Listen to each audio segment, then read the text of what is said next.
The book of Genesis introduces us to the first human family. Adam and Eve, after being banished from the Garden of Eden, began their new life. They had two sons, Cain and Abel.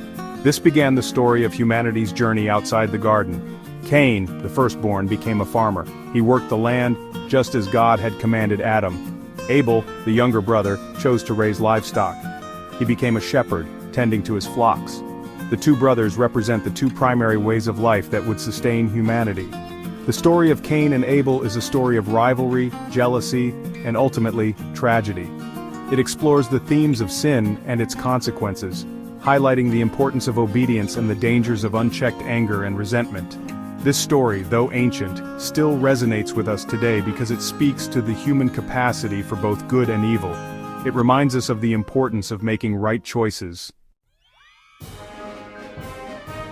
As was customary, both brothers brought offerings to God from their labors.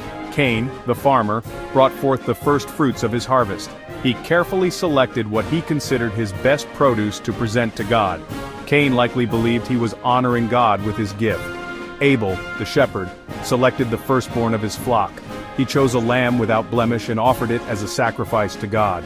Animal sacrifice was a significant act of worship. It acknowledged God's sovereignty and provision. It also foreshadowed the ultimate sacrifice that God himself would make for humanity's sin. God looked with favor upon Abel and his offering.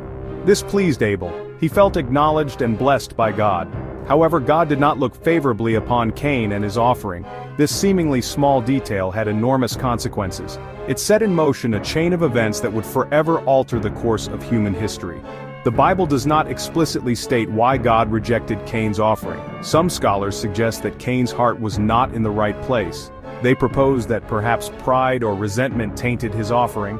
Others believe it was simply because God preferred animal sacrifices, which were symbolic of complete surrender and atonement. Whatever the reason, Cain's reaction to God's rejection reveals a dangerous flaw in his character. Cain was enraged by God's preference for Abel's offering. Instead of examining his own heart and seeking to understand God's will, Cain allowed jealousy and anger to consume him. The Bible tells us that Cain was very angry, and his face was downcast. His anger was not righteous indignation but a dangerous mixture of pride and envy. Instead of seeking guidance or trying to rectify the situation, Cain allowed his negative emotions to fester. He became consumed by his perceived injustice. This is a crucial turning point in the story. It is here that Cain makes a conscious choice to harbor sin in his heart. Section 5. A brother's betrayal. Driven by his unchecked rage, Cain lured his brother Abel into a field. This was a calculated act of deceit. Cain pretended to want to reconcile with his brother. He used their familial bond to gain Abel's trust and lead him into isolation. Once they were alone, Cain attacked and killed Abel. This act of violence was the horrific culmination of Cain's unchecked anger and jealousy. It was a complete betrayal of his brotherly bond and a direct violation of God's law. With this act, Cain committed the first murder in human history.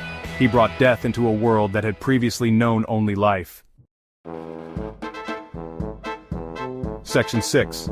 The consequences of sin. God, who was always aware of the thoughts and actions of humanity, confronted Cain about his crime. "Where is Abel your brother?" God asked. Cain, in a futile attempt to conceal his sin, responded with a lie and defiance. "I don't know. Am I my brother's keeper?" Genesis 4:9. Cain's response reveals a hardened heart, devoid of remorse for his actions. But God was not fooled. He declared that the ground, which had absorbed Abel's blood, would no longer yield its fruit to Cain. Cain the farmer would be cursed from the ground he had worked. He was to become a restless wanderer on the earth. Cain, realizing the severity of his punishment, cried out, "My punishment is more than I can bear." Genesis 4:13. Section 7. A mark of protection. Though God punished Cain for his sin, he also showed him mercy. Cain feared that others would kill him for what he had done. God, in response to Cain's fear, marked him. This mark served as a sign of protection. It warned others not to harm him.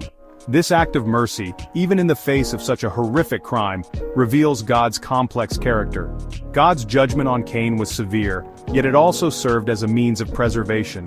It ensured that Cain would live with the consequences of his actions, but also provided him with a chance for repentance and potentially redemption.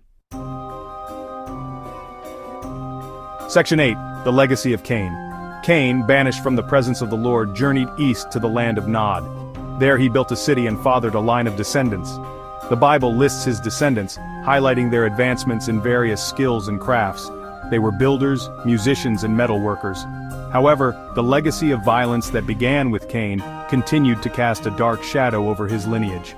Cain's descendants repeated his patterns of sin and disobedience. The story of Lamech, a descendant of Cain who boasts of killing a man for wounding him, illustrates the perpetuation of violence and sin in Cain's line. Section 9. A Seed of Hope.